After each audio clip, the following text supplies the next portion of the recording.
All right, 1,000-kilometer update on the Ibex 450. I'm bringing it in on Tuesday for its first service. I actually did a poll seeing what most guys were thinking, whether they want to service it themselves or get the first one done. All my other bikes, I usually take it in, get the first one done at the shop, and then I just do everything myself after that. So probably do the same with this one. Bring it in Tuesday, and especially since it's a brand new model, right? They've never even seen one before, so I'm sure they're interested to get their wrenches on it and see what's what. So yeah, Tuesday morning, I've got like 970 something on it right now. I can't even remember.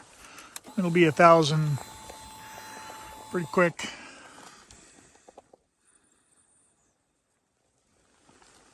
$979.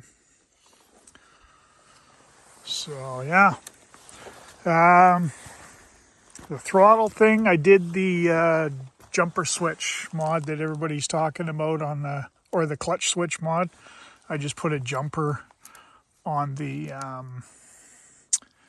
wires that come out of the clutch safety switch.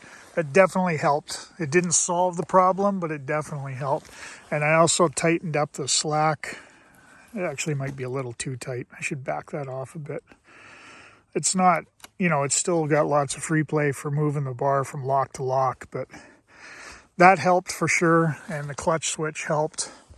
Still a little touchy, but from the sounds of it, all these newer EFI bikes are like that. Talked to a buddy, Carl Jenkins. He's got a new CRF, and he said his was like that too. So just got to live with it, I guess.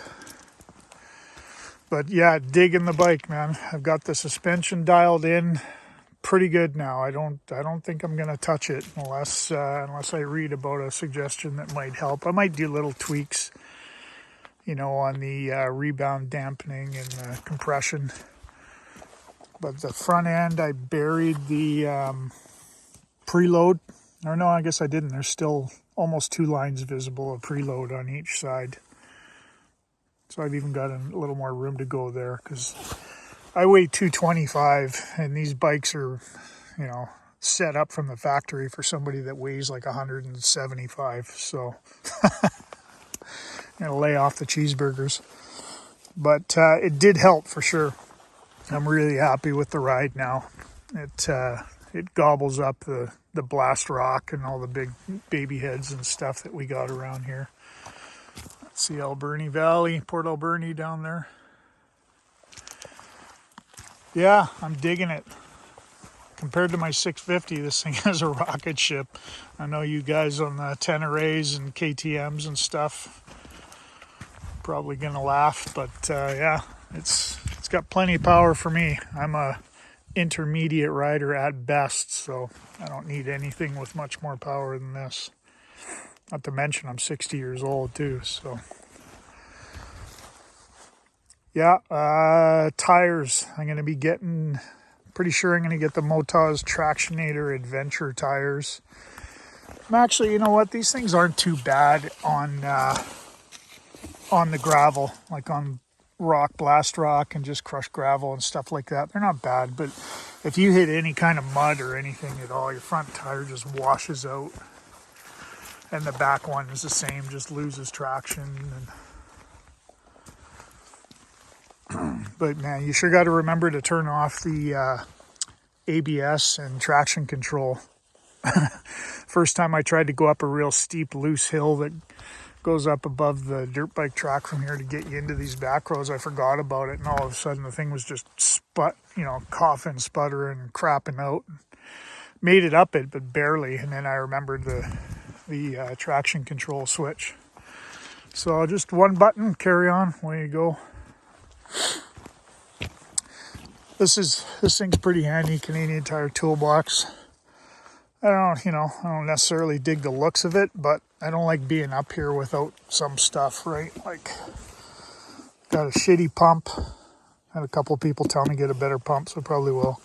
12-volt jump box, patch kit, some 520 links, and a chain breaker. Yeah, carry a sandwich and a Gatorade and a cup of coffee in there and good to go. And then this tube, I've got all my tools. It's got the factory toolbox under the seat too, but I like to carry a decent supply of good tools. That's what's in the tube. I wasn't sure if this was going to hold on here, but that's been on there now for 25,000 miles or kilometers on my other bike, the DR650, and now another 1,000 on this one. It's still rock solid, so should do the job.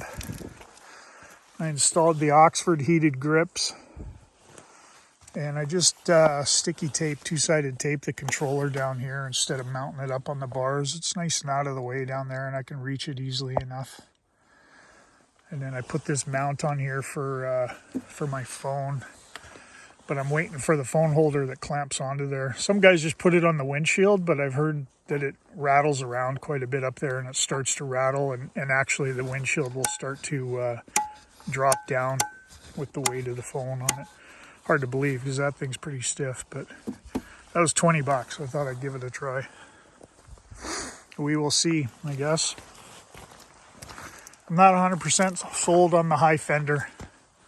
The more pictures I look at the ones, the European, the Australian bikes with the low fender, I think I kind of like that look better. It's, you know, it's cool. It gives it a badass dirt bike look, but I don't know. Just the proportions seem a little weird to me. So those other fenders are only like 150 bucks. So I'll probably order one and then I can have both and make up my mind. Having lots of fun with it though. It's a cool machine. If you get a chance to ride one, get out there and try it, man. I think you'll dig it. CFMoto Ibex 450 in Canada. They're finally here. All right.